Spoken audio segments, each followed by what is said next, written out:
राम मंदिर निर्माण के लिए भूमि पूजन को लेकर दिग्विजय सिंह ने अब एक विवादित ट्वीट किया है।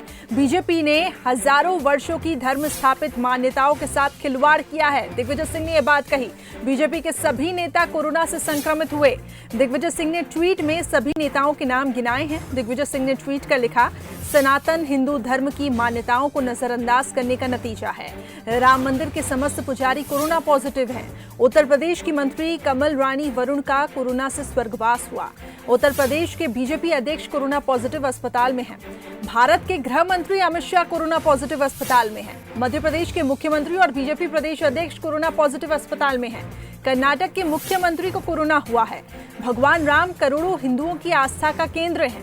हजारों वर्षों से हमारे धर्म की स्थापित मान्यताओं के साथ खिलवाड़ मत करिए। स्वरूपानंद सरस्वती के संदेश को भी देखने की अपील की।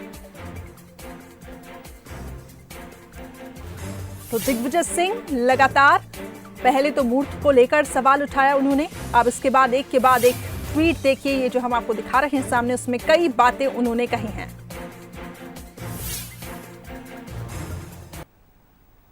तो देखिए फिर से एक बार आपको दिग्विजय सिंह का ये ट्वीट दिखा रहे हैं, पूर्व सीएम और राज्यसभा सांसद कांग्रेस से, कि दिग्विजय सिंह ने ट्वीट कर सभी नेताओं के नाम गिनाए जो कोरोना पॉजिटिव हैं। सनातन हिंदू धर्म की मान्यताओं को नजरअंदाज करने का ये नतीजा है, दिग्विजय सिंह ने ये कहा है। इसके साथ ही उन्होंने कहा कि स्वरूपानंद सरस्वती के संदेश को भी देखने की अपील की। हजारों वर्षों से हमारे धर्म की स्थापित मान्यताओं के साथ खिलवाड़ किया जा रहा है। वहीं बंसल न्यूज ने भी कई सवाल उठाए हैं कि क्या राम मंदिर मूर्ति से कोरोना संक्रमण को जोड़ना ठीक है।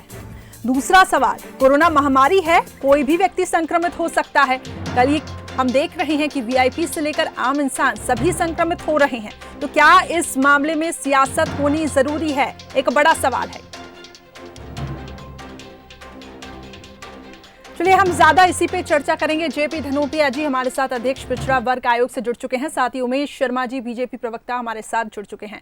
आप दोनों मेहमानों का बहुत बहुत स्वागत है। सबसे पहले जेपी धनोपिया जी आपके पास आना चाहूंगी।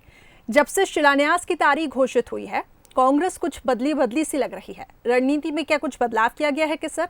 दूसरा सवाल, राम मंदिर मूर्ति से कोरोना संक्रमण का आखिर क्या कनेक्शन है, क्योंकि लगातार हम देख रहे हैं इस पर सवाल उठाए जा रहे हैं। कोरोना महामारी तो कोई भी व्यक्ति इससे संक्रमित हो सकता है। करिश्मा जी, वास्तविकता यह है कि आदरणीय दिग्विजय सिंह जी के द्वारा जो ट्वीट किए गए हैं वो हम लोगों ने भी देखे हैं कि उन्होंने अपनी निजी कैपेसिटी में किए हैं, व्यक्तिगत आधार पर किए हैं। कोई उन्होंने कांग्रेस पार्टी के नाम पर इसका वो नहीं किया है और उनकी अपनी निजी राय है। मैं समझता हूँ कि मऊदत वाली बात को छोड़ दी जाए, उसके बाद जो घटनाक्रम है वो सारे के सारे सत्यापित हैं, रिकॉर्ड पर हैं। इसलिए उसको मैं समझता हूँ कि दिग्विजय सिंह जी ज्यादा बेहतर जवाब दे सकते हैं। उन्होंने जो बात कही थी, जो पहले से कह रहे हैं कि मऊदत का टाइम सही नहीं है, तो वो शायद व्यक्तिगत आधार पर नहीं कह रहे हैं, वो भी स्वामी स्वरूपानंद जी शंकराचार्य महाराज जी के उस पर कह रहे हैं कि उनके द्वारा ये बताया गया था। और ये जो घटनाक्रम है, कोरोना तो बीमारी है, कोरोना किसी को भी हो सकता है, सभी लोग हो रहा है, कांग्रेस में हुआ है, बीजेपी में हुआ है।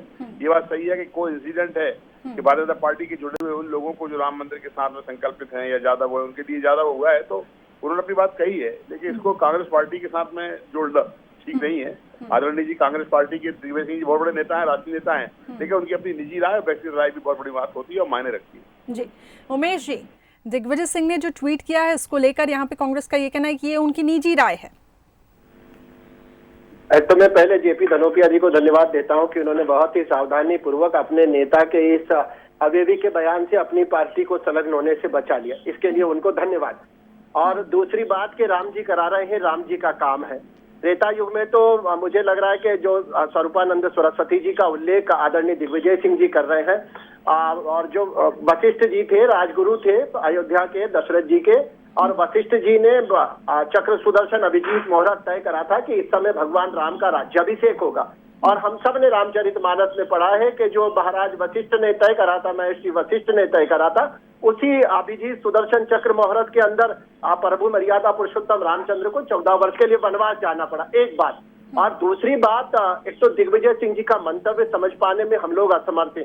वे भारतीय जनता पार्टी के बीमार नेताओं के स्वास्थ्य की चिंता कर रहे हैं, या उनकी चिंता का विषय ये है कि राम जन्मभूमि पर मंदिर का निर्माण क्यों हो रहा है, या उनकी चिंता का विषय ये है कि ये जो कोरोना है ये इसके कारण फैला है।